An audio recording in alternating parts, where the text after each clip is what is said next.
Our family recently downsized from a modern 4-bedroom dream home in Europe to a much smaller apartment in the USA. And I know that a lot of you H's and lifers who have been following us since our move to Germany 4 years ago were pretty surprised when we made that announcement. So that's why in last week's video, I decided to open up the floor for you to ask me anything related to the move. And boy, did I get a ton of questions. So that's why in today's video, I'm gonna be going through and answering as many of those questions as I can. But before we start, I just want to say thank you from the bottom of my heart because I was so grateful for the outpouring of love and support and kindness that I received from you all in this amazing community. And while I started this channel to help people clear their clutter and embrace the joys of minimalism, I never expected how much and how far that your comments, your stories, and your support would lift me up in turn. Don't cry, don't cry, don't cry, don't cry, don't cry. Wow, I'm already getting emotional, and it's like only the introduction of this video, so I wonder how the rest of the video is going to go.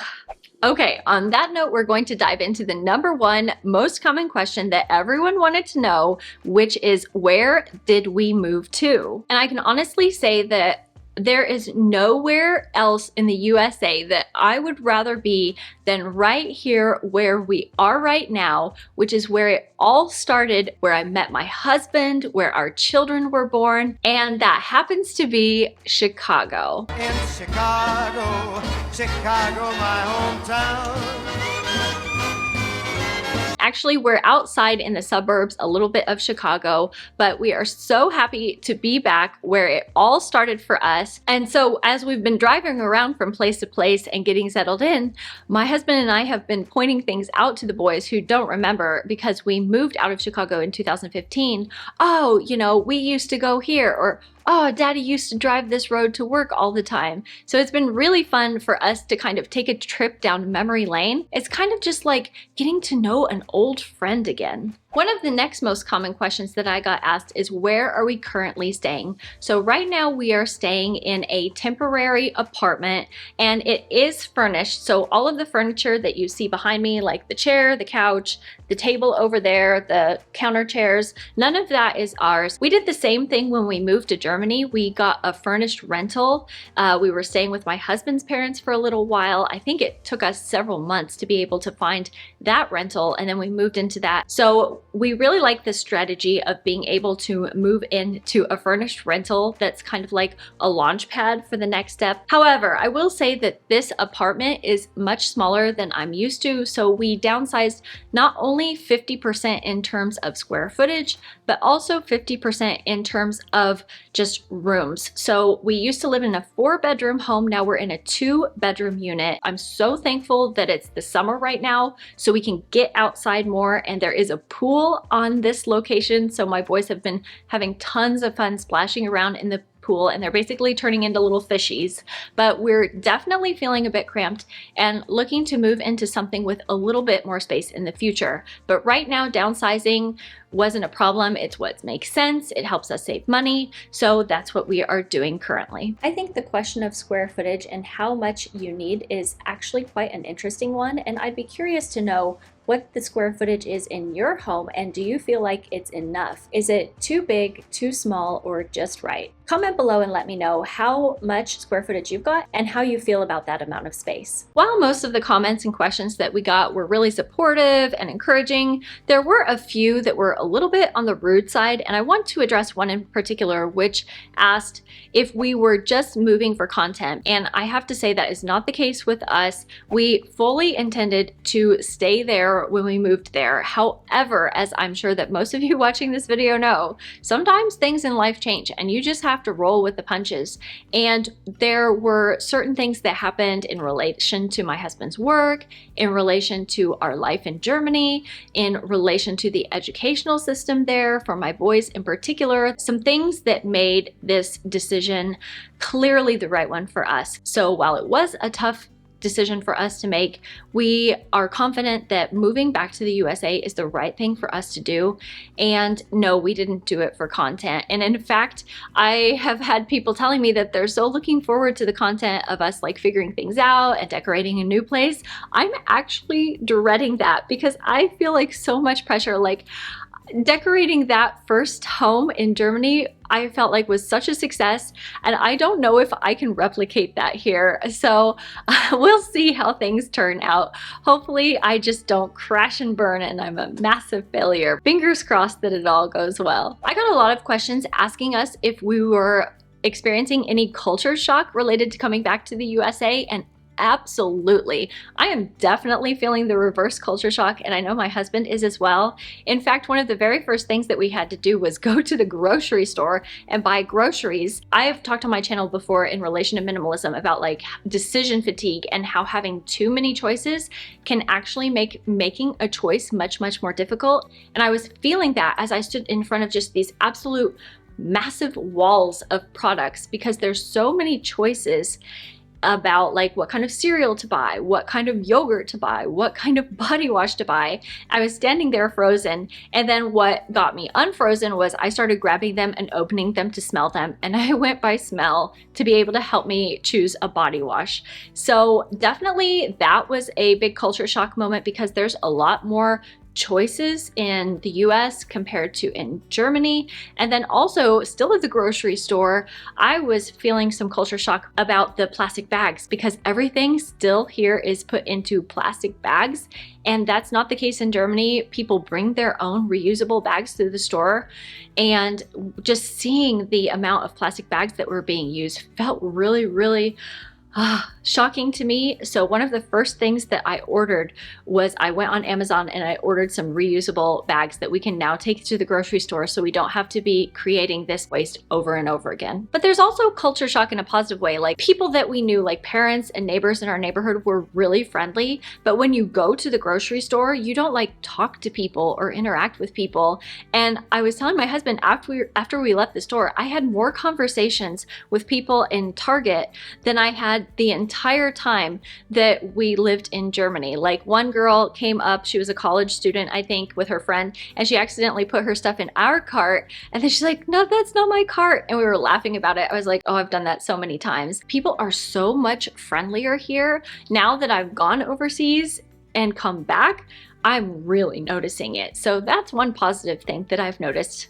The next question was, are we getting a car? And yes, absolutely. You cannot get by in most places in the USA without a car. I don't think a lot of people in Europe appreciate how far apart things in suburban USA can be. Like maybe if you live in a big city like Chicago, directly in Chicago or New York, maybe you can get by without a car. But if you live in the suburbs like we do, it is impossible. Like the other day I went for a walk with my kids and we were walking 30 minutes and there was nothing. I mean, nothing. Versus when we lived in Europe, I could walk out the door and within a few blocks be at 3 different grocery stores and all sorts of restaurants and parks and things. We're just so close within walking distance. So yes, we are getting car here. And in fact, we need 2 cars because we have vastly different schedules and there's just no way we can get by as a family without cars. Another question that popped up a lot was, did we sell our house in Germany? And no, we are not selling our house in Germany. And in fact, we were just so fortunate to be able to find that house in the first place. We really want to keep it so that we can return there in the future to be able to visit family more often, which was something that was a lot harder in the past. Because when we used to travel there, we used to stay with my in-laws, and then that can get really tight and cramped when you're with your mother and father-in-law who are a bit older and not used to small children running around. So what we're going to do instead is we're going to rent out our apartment when we're not there. And it's funny because actually I got people asking me in the comments, are you going to rent out your apartment? And if so, can you rent it out to me? And sorry, we actually are going to rent to family, which makes it even easier of a choice for us to rent versus, sell. So we know that somebody that we trust is living there and taking care of it, because my husband's family is like really, really clean and good about taking care of things. So that just really helps us rest easier and know that Our apartment is there when we need it and we can return, and then also we're helping out family in turn. Was it hard to leave behind the flat that seemed to suit you so perfectly? Yes, I did have a hard time leaving. I think I had the hardest time because I get very attached to things like people, places, things. So for me, I think it was really difficult. And I think that in particular, I'm feeling not scared, but maybe a little bit skeptical that we'll be able to find something that suits us so very perfectly as that house did there. So really keep your fingers and toes crossed for us. Another question that we got is, are we currently looking for something else? And yes, we are, either to rent more for long term or to buy if we can find something. So that is in the cards, and I am definitely going to share our process about that with you as well as we go along. How did your in-laws in Germany take the news? Super supportive. I have like the best in-laws ever, and they supported us in our decision, and they also supported us as we were gearing up for the move. Like sometimes they would bring us meals over so that we wouldn't have to cook so often, and they were helping us on the last day, like get our luggage out the door and saying our goodbyes. Just like we're having mixed feelings, I think they have mixed feelings as well, because on one hand they're really happy for us and they see how happy and fulfilled then my husband is in this role that he's taken versus him not being able to find a job in Germany. But then also definitely they're missing us and would like to be able to see us more, which is, like I said, one of the reasons why we're keeping our home there. But we're staying in touch with like WhatsApp and WeChat and FaceTime, and we're probably going to be able to see them now every single year versus when it used to be a lot more spread out before, where it would be years before we could, you know, find the time and space to go over. How are your husband and children handling the move? My husband is so happy with his new job. So he went to work the first week and he got some like outfits, like work shirts that have the company logo on them. And I caught him standing in front of the mirror. He's home, so I'm gonna whisper. I caught him standing in front of the mirror, dancing in his new shirt because he's like so happy about everything. It was adorable. And then my kids are adjusting to the move just fantastic, and they love their new school, and I am seeing already such a big difference in their eagerness to go to school and to learn, because before they said they couldn't wait for the weekend because they hated their school, and now here they said they can't wait until Monday because they get to go to school. So as a mom, that is so amazing to hear, and to hear them come home and talk about all the things that they are learning. Are you going to continue speaking German to your kids? So yes, my husband is continuing to speak German with them at home, and we have plans in the future after they've gotten better with their English curriculum, because they speak English fluently, but like their reading and writing aren't quite age appropriate level. So when they get caught up with their English in reading and writing, we actually have plans for them to learn Chinese as well, because my in-laws primarily speak Mandarin Chinese, and so we would love to have them be able to communicate better with their nai nai and ye ye. What is the first restaurant or type of food that you craved after being stateside again? So the very first thing we went out to eat as a family together after we got, done with the airport and settling in and grocery shopping was burgers, specifically Shake Shack. We love Shake Shack burgers. I think that Shake Shack makes the best burgers. Okay, the next question was, do you think your budget will change much? Yes, I think our budget is going to change. And in fact, I'm already seeing a lot of changes in our budget. So for those of you who don't know, I do track every single penny that we spend each month.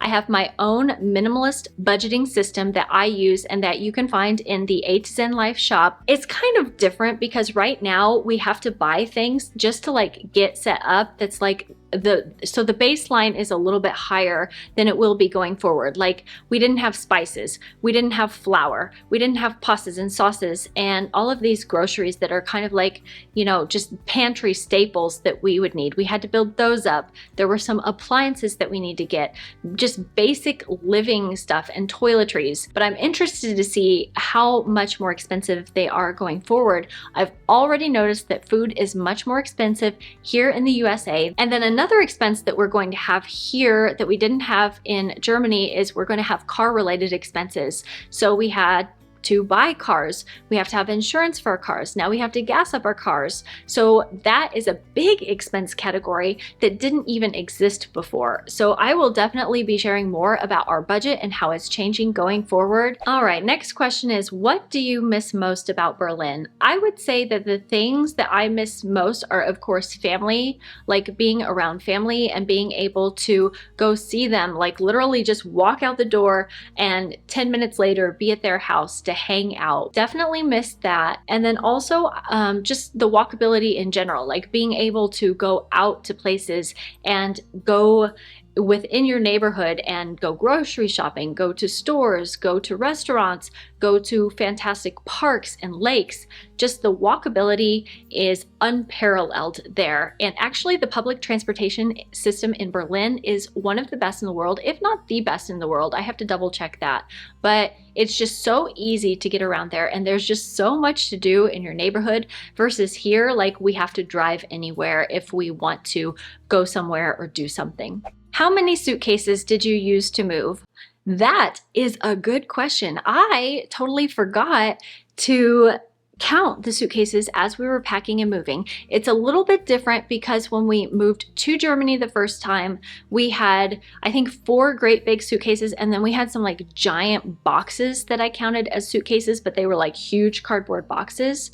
But this time when we moved, I think we only had 3 large luggages and then a lot of smaller carry-ons. So I'm gonna go back to the footage and consult that really quick, and then I'll be able to give you a better count of how many luggages we used. Okay, so I went back to the footage and I did a count, and it looks like we have 8 luggages once more, plus my purse. However, I'm sure you'll notice that a lot of these luggages are much smaller than the first picture from when we first moved, because a lot of these were things that we were carrying on the plane with us. So the 4 of us each had our own carry-on because the boys were much bigger this time and they could carry their own stuff. And we just like to keep certain things with us to make sure that we have it right when we arrive, just so it doesn't get lost. I will say that we didn't bring everything with us that we have and like, or that we want to bring, because first of all, we're renting our apartment furnished. So it needs to have things like, you know, cooking stuff in it and plates and other items there. And we want to have certain things when we go back. But then also not having a permanent place here, since we're just in temporary housing, it didn't make sense to like bring some of my more sentimental stuff, like the things left behind from my deceased parents and my grandparents, and then things like the boys and I memory boxes. So some of those things we left behind to bring back at a later date. So that also kind of skews the numbers a little bit. This person asked, do you think you'll ever do any meetups like the South or North Dakota region? I have thought about doing meetups before, and that could be something that might happen in the future, but I'm not sure if it would be in the South or North Dakota region. I have never been out there, actually. If I did a meetup, I think it would probably be like more like Chicago or Indianapolis. Is YouTube your full-time job, or will you go back to work again? So for those of you watching who don't know, I actually have a master's degree in speech language pathology, which I received right here in Chicago. I went to Northwestern. So I am trained and I did work as a hospital speech language pathologist. So I will not be going back to work as a speech language pathologist, and YouTube is my full-time job. However, it's not really like I work full-time hours like I did back when I was at the hospital. And there is so much more flexibility doing YouTube from home versus when I worked at the hospital. I was always so worried about how I was going to manage like dropping my kids off or picking them up or having sick days, because I was the only speech language pathologist at my facility, and I saw the other physical therapists and occupational therapists, of which there were many, many more, still struggled a lot when they had, you know, sick kids at home and whatnot. So I'm so thankful that I have the flexibility to work from home and do YouTube as my career, and also be able to do it something that I really, really love and feel super fulfilled with. Decluttering and minimalism is something that literally changed my life, and because it changed my life so much, I so appreciate and so love sharing that with other people here on YouTube. And so there is no place that I'd rather be in the world than right here on this channel, helping you. How was the decluttering and packing process this time? So much easier. First of all, I have to say that once you're a minimalist, decluttering and packing is so much easier because you simply have less volume of stuff that you have to sort through and manage and pack.